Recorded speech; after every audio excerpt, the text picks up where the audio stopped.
پاکستان د چین او افغان طالبانو ترمنځ د اړیکو خرابېدو ته مخه کړې. چینایي چارواکو اسلامي امارت ته په خپل تازه خبرداري کې څه ویلي؟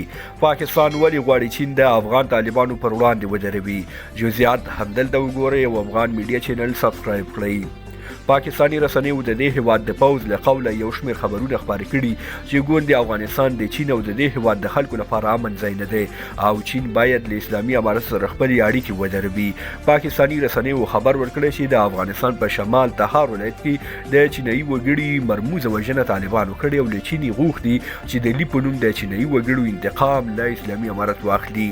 په ورته وخت کې د چین د بهرنیو چارو وزارت ویان په یو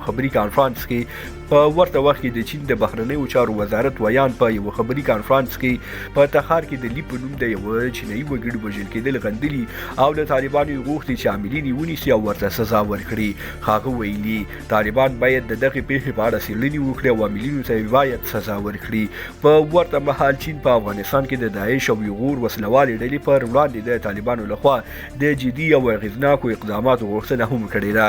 په تخار ولایت کې د دغه چینایي وګړي د وژلو مسؤلیت داعش وسلوالې ډلې او د ملي بسیط جبهې پر غاړه اخیستې، خو تر دې دمه طالبان ویلي چې په افغانستان کې هیڅ بله وسلواله ډله فعالیت نه لري.